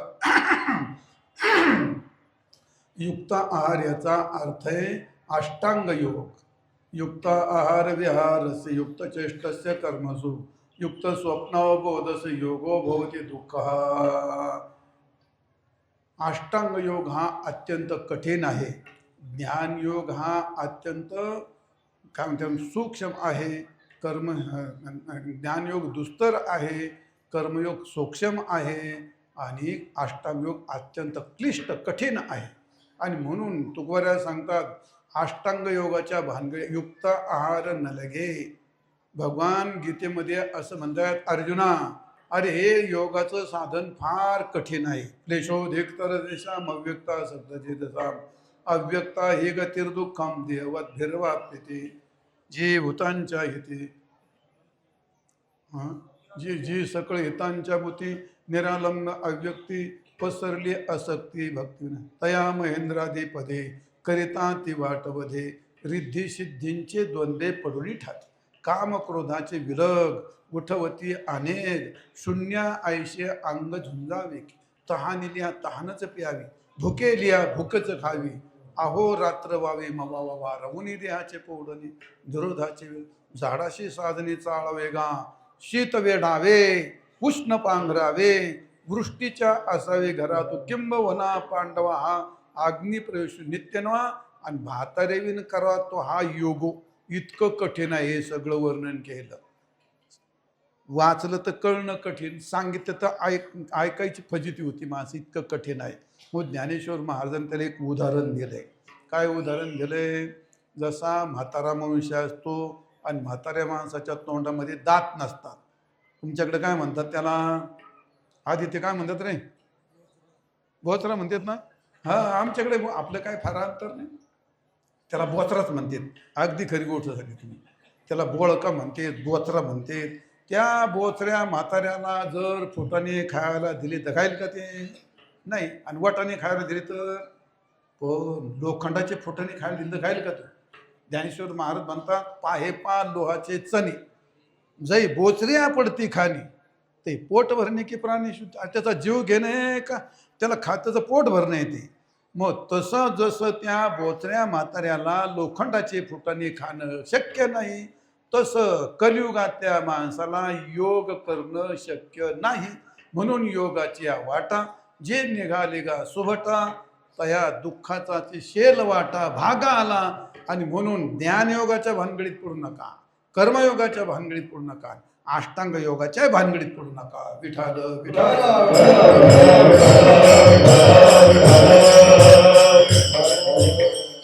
अष्टांग योग करण्याकरता एक विशिष्ट देश, विशिष्ट काल आणि विशिष्ट व्यक्ती. योग कोणालाही करता येत नाही. असे विशिष्ट देश त्याला कुठे? थंडीचे दिवस होते, बाईनी चूल पेटवली, लाकडं घातले चुलीमध्ये आणि हा उठला आणि दोन पाय लावले धरलं ना फुस. बाई कोणी गुर्द्या उठ इथून. इथं कुठं फुसफुस करतो चुली पुढे? आणि चुली पुढे करतो त्याला त्याला शिवालय, निगुड मठ, नदीचा काठ, आश्रम अशा ठिकाणी योग करता येतो. विशिष्ट देश लागतो आणि विशिष्ट काल लागतो, ब्राह्मी मुहूर्त लागतो त्याला, आणि विशिष्ट व्यक्ती लागते. हे रोज सकाळी 1.5 किलोचे पोहे खातंय, दुपारी 11 वाजता जेवायला बसलं का 5.5 भाकरी खातंय, दुपारी 3-4 हाणतंय, संध्याकाळी 7-8 खातंय. एवढं खाऊन खाऊन नागारा एवढा झालाय आणि धरलं नाक लागला फुसफुस कर भाडव्या डिरीत. हे केळा एवढा मोठा फुटल ना, इथं कुठं आता फुसफुस कर. त्याला विशिष्ट व्यक्ती, विशिष्ट युक्त आहार विहार असते. काय मितला बोली जे मितला पावली चालीचे आहार तरी सेवेचे. हे सगळं योग करायला आपल्याच्याला जमणार आहे का ते? अरे हे काय शेतीत दारे धरावं का बायका पोरं पाहावं का हे कुठं नाही करावं? हे कसं काय शक्य आहे आम्हाला ती गोष्ट? आणि त्यामुळे ती योगाची गोष्ट काही जमायची नाही. पण आता आम्ही तुम्हाला सांगतो, पण त्याच्यात काय माणसाला डोके चालवतात आणि जे ते उठतं आपल्या बोकड येऊन बसत त्याच्या आईला. किंवा आमका कोण रवी शंकराला ती वारकरीच तोडितोय, कोणता आमका तो दुनियाला काय ते स्वाध्याय ती वारकरी तोडित. अरे दुसरे चांगले तयार करा ना, वारकरीच काय तुम्हाला मागं लागली? तुम्हाला वारकऱ्याच्याच मागं लागत येते, कारण ते आई ती शेत्या तयार असत्या दिले काहीतरी डोक्यात घालून का झाले ते. आप तुमच्याकडे नाही ते त्या तिकडं मुंबई डोंबिवली कल्याण पहा त्या बैठकीत काय चाललंय ते असं विचित्र लोक ते केलंय ते. तर असं होतो. म्हणून याचा अर्थ योग करणं फार कठीण आहे. तुम्हाला उदाहरण सांगतो छोटंसं. विढाल विढाल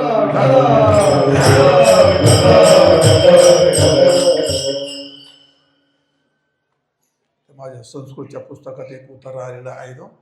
तिथे कर्पूर तिलक असं नावाचा एक तो धोबी आहे आणि तो त्या काशीचं उदाहरण आहे ते. त्या मनकर्णीमध्ये तो रोज धुवायला जायचा.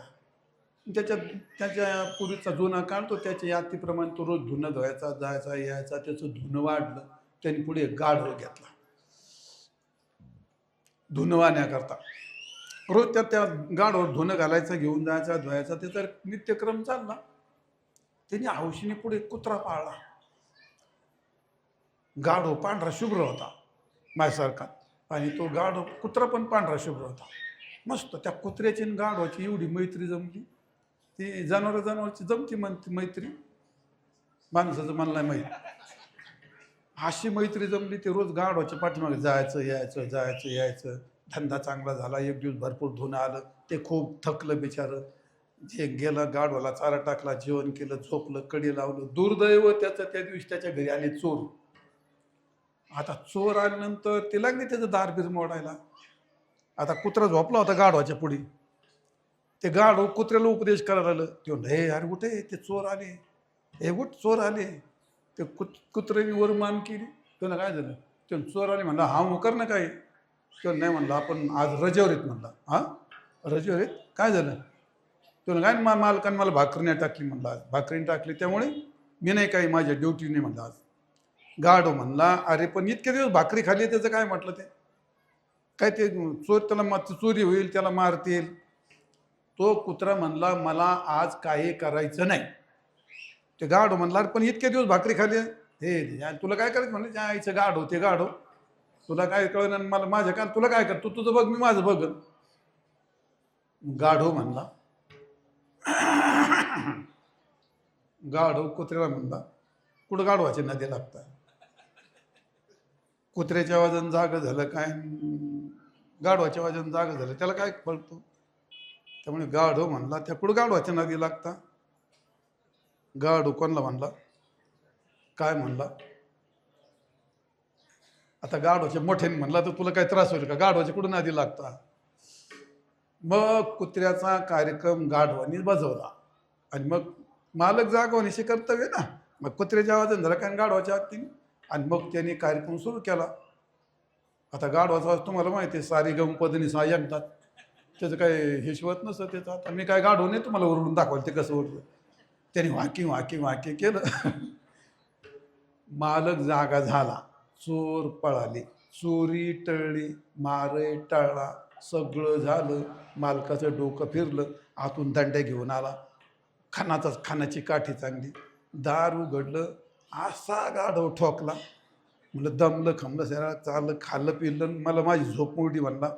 पण त्याला काय माहिती, कानकूल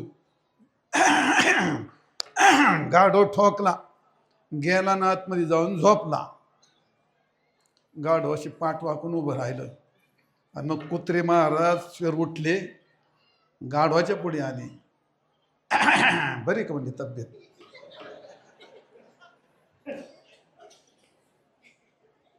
तुला कशाची बरी? अरे ज्याचं करावं बरं तेच गत कुदळ खोर.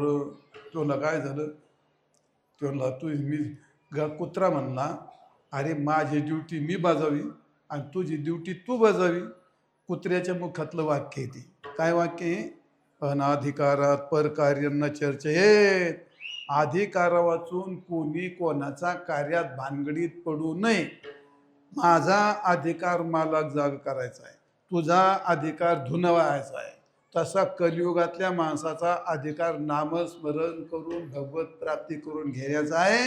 त्यांनी योगाच्या कर्माच्या भाक्या भानगडीत पडू नये, आणि पडला तर गाढवासारखा यमाचा मार खावा लागेल. म्हणून तुकोबराय सांगतात, अल्पनारायणे दाखवे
साधने.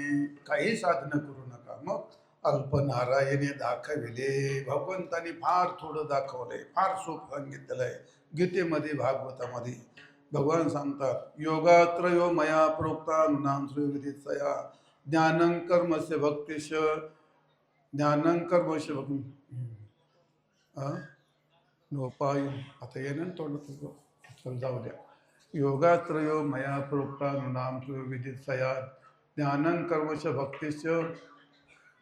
तर नाही एकदा ते म्हातारपर्यंत एकदा तुटलं का तुटलं. भागवतामध्ये भगवान सांगतात, माणसाच्या उद्धाराकरता मी 3 योगास्त्र मया प्रोक्त 3 प्रकारचे योग सांगितलेले आहेत. ज्ञान, कर्म आणि भक्ती. पैकी ज्ञान कर्माच्या भानगडीत पडू नका, आणि भगवंताची भक्ती अल्पनारायणे दाखविले. कारण भगवंतानी कलियुगातल्या माणसाला सर्व अल्प जीवन आहे, त्याचा त्याग अल्प आहे, बुद्धी अल्प आहे, जीवन काय आयुष्य अल्प आहे. सर्व अल्पजीवी माणसाला भगवंतानी फार थोडं सांगितलं. गीतेमध्ये भगवंतानी भक्ती सांगितलेली आहे, आणि ठिकाणी भागवत भक्तीने भरलेलाच आहे, संत वाङ्मयामध्ये सांगितलेलं आहे.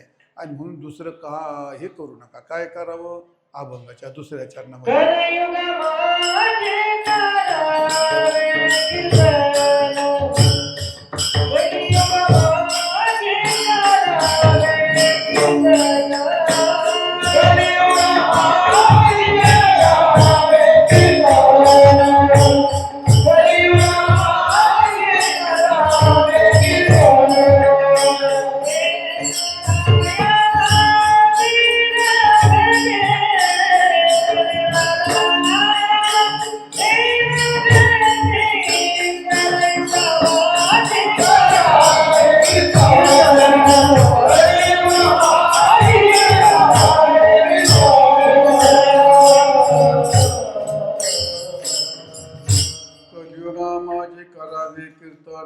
नारायण दिल भेटे.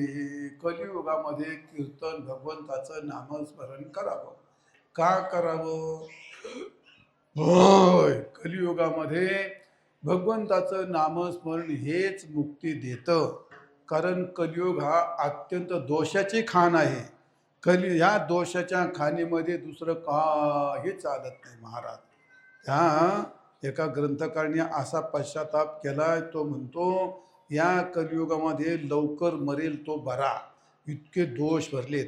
भागवतामध्ये म्हणतात, कलेर दोष निधे राजन अस्ते को महान गुणः कीर्तना देव कृष्णच मुक्त संग परमव्रजेत. भगवान सांगतात, उद्धवा, अरे ही गोष्ट कलेर दोष निधे राजन, कलियुगात दोष नाहीत. अरे दोषाचे खान, कलेर दोष निधे, दोषाची निधी आहे. कली म्हणजे दोषाची खान, त्याला म्हणतात कली हे युग. कली हा आता भागवतामध्ये पहिल्या स्कंदात त्याचं कलीचं रूप वर्णन केलंय, सरस्वती नदीच्या काठावरती गेलं वगैरे वगैरे. तर असा हा कली अत्यंत दोषयुक्त आहे, त्यात माणसाची बुद्धी नीट राहत नाही. आणि म्हणून कली ही अत्यंत दोषयुक्त असल्यामुळे एका ग्रंथकाने असं म्हटलंय, लवकर मरेल तो बरा. ते निर्विजा पृथ्वी सरोष दृशा निचा महत्वंगता भोपाला निज कर्म धर्म रहिता विप्रा कुमार गे गता भार्या भर्तृविरोधिनी परता पुत्रा पितुर्दोषका हा कष्टम खलु वर्तते कलियुगे धन्यामृताये नराहा. जो लवकर मरेल तो धन्य.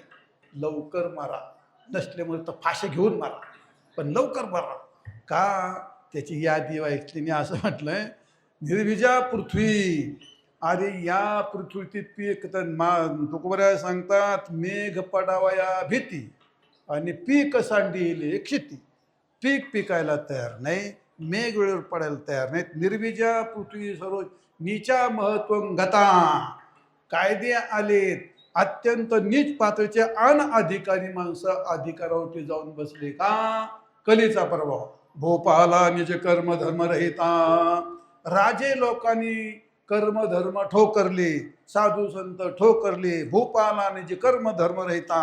कलीचा प्रभाव सगळं ठोकरून टाकलं. भोपाला निज कर्म रहिता विप्रा कुमार्गे गता. जी ब्राह्मण मंडळी त्यांना धर्मधुरेंदर म्हणतो, धर्ममार्तंड म्हणतो, समाजाचे नेत्र म्हणतो, जे समाज सुधारक म्हणतो, आणि त्यांनीच महाराज आज इतर समाजापेक्षा हॉटेलामध्ये त्यांच्याच याद्या पुढे हाडकं फोडायला आणि बाटली फोडायला. का? कलीचा प्रभाव. कलीचा विप्रा कुमार्गे गता. महाराज मंडळी, ब्राह्मण मंडळी, शास्त्र सांगणारी मंडळी तेच कायदा सोडून वागले. का? कलीचा प्रभाव. महाराज म्हणतात, राजे लोकांनी कर्मधर्म ठोकरली, कलीचा प्रभाव. पीक पिकत नाही, कलीचा प्रभाव. वेळेवर मेघ पडत नाहीत, कलीचा प्रभाव. नीच माणसं उच्चतम पातळीला गेले, बुद्धिमान माणसं पायाखाली तुडवले, कलीचा प्रभाव. भार्या भर्तृविरोधिनी, पत्नी पतीच्या विरोधात गेली. नुसती विरोधात नाही गेली, पतीला कोर्टात खेचलं. अरे कोर्टात खेचलं सोडून द्या, प्रियकराच्या नादाने पतीचे तुकडे पोत्यात भरला, तळ्यात फेकला, मातीत पुरला, घरात पुरला. रोज 100 बातम्या. काय हे? पतिव्रता ही संस्कृती. अरे रक्त तेच आहे, प्रभू रामचंद्राच्या खानदानीतलंच रक्त आहे आपलं. उर्मिला ते सांगत होते, कसा तो सूर्य उगतो मी पाहते. तीच बाई आहे, तीच माती आहे, तोच देश आहे, तेच रक्त आहे, त्यातलेच आणू शकत आपण आहोत. ती पत्नी, जी पत्नी पती करता आपलं काय जीव पती करता सर्वात झोकून देणारी पत्नी आज पतीच्या विरोधात गेली. महाराज एकदा त्या किन्नरला कीर्तन करत होतो, जेस साहेब पुढे बसले होते. म्हणलं 40% पत्नी पतीच्या विरोधात. तेव्हा 40 नाही 80% सगळे पती पत्नीच खटलेत म्हणलं. आणि कोणाच्या विरोधात? पतीच्या विरोधात. काय हे? कलीचा प्रभाव. अरे तुरे बोलणं. भारतीय संस्कृती ठोकरली महाराज. ते फक्त तुमच्या शंढपणामुळे, आपल्या शंढपणामुळे. इंग्रज किती आले होते हो, हे सुलतान किती आले होते. सगळे भारतातले ह्या बया नुसत्या लाकडं ढेकळ घेऊन दगड घेऊन लागले असते मागं, तरी नसते त्यांची चाल चालली. पण आपले तुकडे आपलेच आजही आपलेच आपल्या विरोधात आहेत. आजच हिंदूंच्या बोकंडी बसलेत, हिंदूच्या विरोधात आहेत. तुमच्या डोक्यात इतकी संस्कृती आणून दडपून घातली. आता माझं वाक्य झेपणार नाही तुम्हाला. प्रत्येक घरात मुलगी ख्रिश्चन बनली, ख्रिश्चन. नगर स्वागत्या महाराज एकही मुलगी साडी बांगडी खलास, प्रत्येकाला सूट पॅन्ट आणि केस मोकळे सोडले, ते टी शर्ट घातले. ख्रिश्चन याच्यापेक्षा काय करील तो बाप काय करील तो करील काय तिला. आता कॉलेजमध्ये वातावरण तेच, शिक्षण तेच, घरात तेच, दारात तेच, वातावरण सगळं तेच झालं. काय करील? कुठे आपली संस्कृती कुठे महाराज? काय करतो आपण संस्कृती टिकव. अरे या संस्कृतीचा झेंडा आणि धर्म टिकवण्याकरता साधू संतांनी हाडाचे काढ केले आणि या देशभक्तांनी आपलं बलिदान दिलं. हे महाभारतासारखे मोठमोठी युद्ध कशा, रावणाचं युद्ध कशा करता झालं? रामाला काय राज्य पाहिजे होतं काय?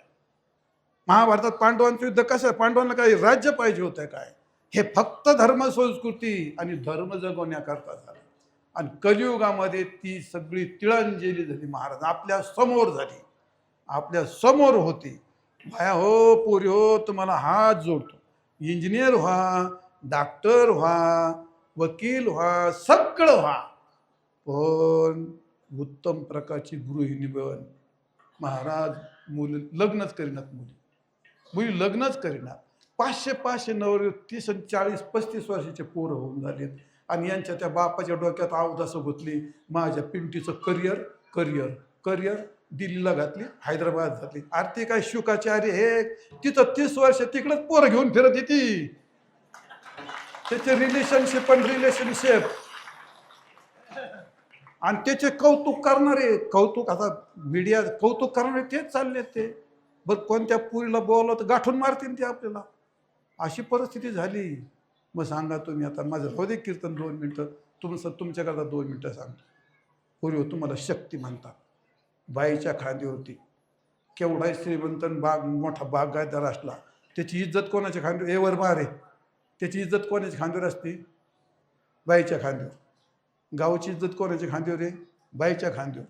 आणि या देशाची इज्जत कोणाच्या खांद्यावर आहे? फक्त बाईच्या खांद्यावर. सगळ्या देशात भारत देश फक्त एकता बाईमुळे वेगळा आहे. इतर देशात त्या भोग्य आहेत, आमच्या देशात त्या लक्ष्मी आहेत, त्यांची पूजा केली जाते, त्यांना देवता समजलं जातं. इतकाच इतर देशात आणि आपल्या देशातला फरक आहे, माहिती आहे का तुम्हाला?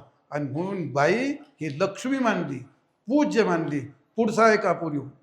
आतापर्यंत जिथं सगळे देव नापास झाले तिथं ती पुढे आली. मोह महिषासुर मर्दना लागून पुढे आली ती. आणि तिनं जेव्हा उग्ररूप धारण केलं महाराज, त्या काळात केस मोकळे सोडले. कोण? देवी. आणि तिनं मोठमोठे दैत्य, जिथं देव, अरे भगवान विष्णू भगवान शंकर नापास झाले आणि तिथं ती पुढे येऊन तिने ते दैत्य ठार केले महाराज. का? तिला शक्ती म्हणतात, तिला शक्ती. मग अवदास कोण आहे? अरे अवदास कोण आहे? अवदास बाईचे. आणि लक्ष्मी कोण आहे? बाईचे. जेव्हा सीता अवदासा होऊन लंकेत गेली, सगळं रावणाचं कोड नष्ट करून टाकलं. आणि जेव्हा द्रौपदीने अवदासीचं रूप धारण केलं, अख्खे कौरव सपाट करून टाकले. आणि म्हणून बाई तिला शक्ती म्हणतात. ती देवाला जन्म देते, ती शूरवीर जन्म देते, साधू संताला ती जन्म देते. म्हणून बाई ही शक्ती असते. एकटी बाई 10 माणसाचा संसार खांद्यावर घेऊन चालते.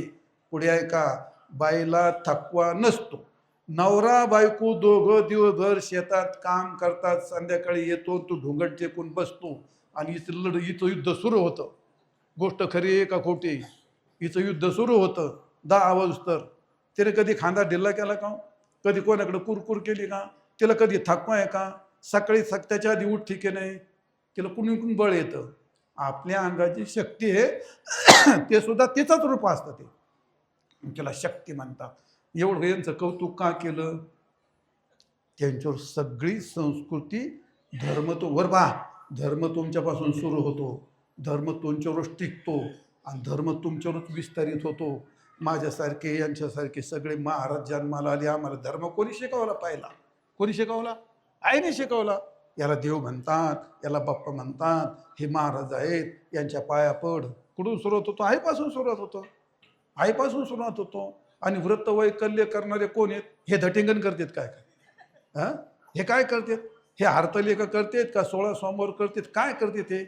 अरे हे सगळे व्रत वैकल्य महिलाच करतात. ते महाराज, त्यांच्यात धर्माचा विस्तार होतो. ते कडकडीत उपवास करणार, तुळशीला पाणी घालणार, हे का म्हणजे धर्माचा विस्तार इथंच होतो. धर्म इथून सुरुवात होतो, धर्म इथं टिकतो. आणि म्हणून तुमच्यावर एवढी जबाबदारी आहे, म्हणून तुमचं एवढं कौतुक केलं. आता तुम्ही तुमचं ठरवा, चड्ड्या घालून फिरवायचं का तुम्हाला कुंकून साड्या घालून संस्कृती टिकवायची, हे तुम्ही तुमचं ठरवा. आता आम्हाला देवाने दिलंच नाही, आम्ही काय करावं त्याला?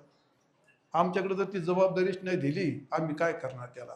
आणि म्हणून पुराणामध्ये, वेदामध्ये, संतवांमध्ये, नाटकामध्ये, पिक्चरमध्ये पुढं ही बाई प्रमुख बांधलेली आहे. तिला जर वगळलं तर ना महाभारत होत, ना रामायण होत, ना एखादं नाटक उभं राहत, ना एखादा पूर्वीच्या काळात महिला नव्हत्या, पुरुषाला बाई करायची आणि ती नाटकं करायची, करत होते करे ते. म्हणजे तिच्याशिवाय काही पर्याय नाही, आणि म्हणून तुमच्याशिवाय पर्याय नाही, आणि म्हणून तुमच्यावर जबाबदारी आहे. घाला कोट, घाला पॅन्ट घाला, पण सणावाराला, लग्नाला संस्कृती म्हणून कुंकू लावं, मंगळसूत्र, साडी बिडी, बांगड्या बिंगड्या, अशा मस्त संस्कृती हा अभिमान राहायला पाहिजे मराठीचा आणि संस्कृतीचा. पण तीच बाई पतीच्या विरोधात गेली. इथं तो असं म्हणतो, भार्या भर्तृविरोधी, पुत्रा पितृदोष कहा, आणि मुलगा बापाच्या विरोधात गेला. आता संपवतो, मला थकवाला. मुलगा बापाच्या विरोधात गेला. प्रभू रामचंद्र बापाच्या आज्ञेने 14 वर्ष वनवासात गेले, आणि आज बाप मुलाला जेलमध्ये टाकतो, काठीनं ठोकतो, हाणलं, कमरात खोरं घातलं, तुकडे केले, भानगड केले, सर्प चावले, चावून घेतले, इस्टेट दिली नाही म्हणून. मुद्दा संपला. वर पहा, अरे पीक पिकत नाही, मेघ पडत नाही, नीच माणसं उच्चतम पातळीला गेले, राजे लोकांनी कर्मधर्म ठोकरले, ब्राह्मण महाराज लोकांनी विप्रा कुमार्ग वेगळ्या मार्गाला गेले, पत्नी पतीच्या विरोधात गेले, पुत्र मुलगा बापाचा शत्रू बनला. हे सगळं एवढं वाईट पाहिलं, आणि त्यांनी वर हात केले. हा कष्टम करोर्त ते कलियुगे धन्यामृता येणार. हा अशा जर तो लवकर मिळतो तो धन्य आहे ना. तो असं त्यांनी पश्चाताप केला. मरायचा अर्थ मरा नाही, त्यांनी पश्चाताप व्यक्त केलाय. असा ह्या म्हणून भगवान सांगतात, कलेर दोष निधे राजा. हा कली दोषाची खाण आहे, आणि म्हणून कलियुगामध्ये दुसरं काही चालत नाही. आमचं भगवंताचं नामस्मरण, भजन, कीर्तन हे मढ्याजवळ चालतं, प्रेतात चालतं, भस्नात चालतं, गुरामागं चालतं, कुडाय चालतं, बिगर आंघोळीचं चालतं. याला कोणताच नियम नाही. कोणी याला नियम लावू नये. तुकोऱ्या सांगतो का म्हणे सोपे, हा नामसंकीर्तन साधन पै सोपे. इतकं सोपं आपला संतांनी आपल्या पुढे दिलं.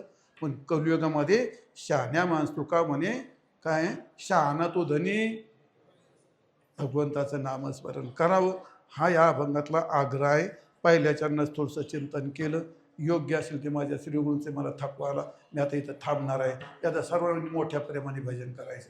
ढोबार कुमारे, ढोबार कुमारे, ढोबार कुमारे, ढोबार कुमारे, ढोबार कुमारे, ढोबार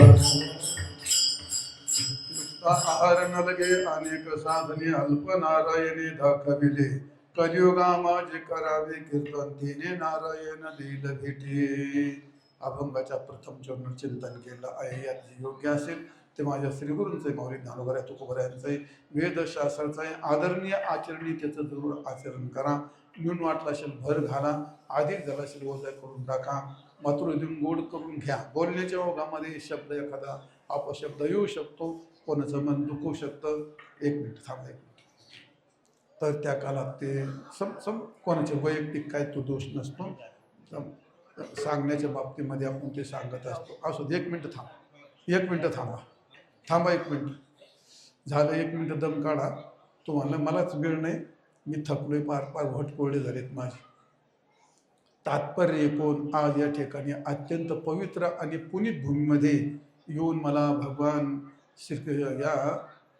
शिखरेश्वर काय शिखरेश्वर भगवंताची सेवा घडली. त्याचप्रमाणे आज या ठिकाणी आनंदगिरी महाराज, परमपूज्य स्वामी आनंदगिरी महाराज यांचं दर्शन झालं. कीर्तन आपण नेहमीच करतो, पण असे पवित्र ठिकाणं साधू संतांच्या कृपा आशीर्वादाने असा सेवेचा योग येणं फार चांगलं आहे. ज्यांनी तारीख घेतली त्यांचं काय नाव आहे? झालं बाई, 2 मिनिटात होईल. अजून 9 वाजायचे, अजून 5 मिनिटं मागायचे. तारीख घेतली काय नाव आहे ते महाराजांचं? बरं, सुरेश महाराज आढाव. ते आमचे आदित्य महाराजांचे मित्र आहेत. आदित्य तुमच्या इथलाच आहे तो, याचा सापानेरचा पवार. आठवत नाव बिव काय लक्षात राहत नाही.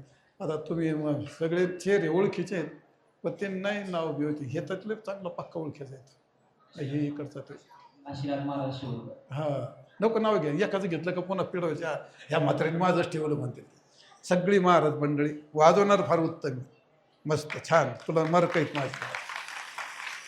आमचे आज शिवाजी महाराज, मोहित महाराज, आदित्य महाराज आणि आमचे भागवत महाराज, बाकी सगळे महाराज मंडळी आहेत. मी सगळ्यांच्या पुढे सेवा करण्याच्या वेळेला असो तो भाग मी झाल्याशिवाय पुनश्च या ठिकाणी शिखरेश्वरांच्या चरणी समर्पित करतो. मी या ठिकाणी थांबतो. ज्ञानेश्वर माऊली ज्ञान श्री तुकाराम.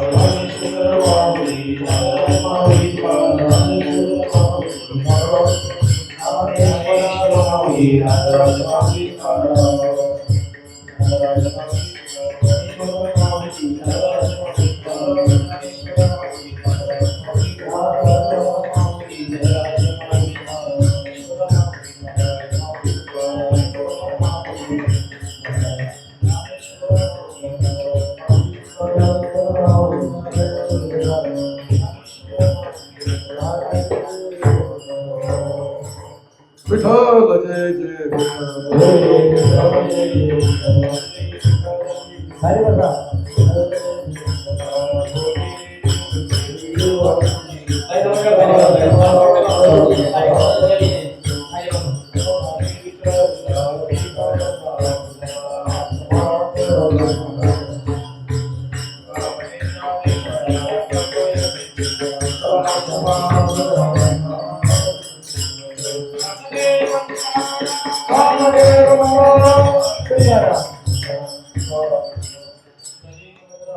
महिला मंडळ 1 मिनिटा. उद्याच आपल्या कार्यक्रमाचं नियोजन आहे. 1-2 मिनिटं शांत बसा फक्त. या ठिकाणी आपला हा भव्य दिव्य स्वरूपामध्ये चालत असलेला हा अखंड हरिनाम सप्ताह बोलता बोलता 7 दिवस या ठिकाणी निघून गेले. उद्या बाबाजींच्या काल्याच्या कीर्तनाने आपल्या या कार्यक्रमाची सांगता होणार आहे. आज त्यांचे कीर्तन झाले. परमपूज्य परम आदरणीय स्वार्थ स्मरणीय गुरुवर्य पुंडलिक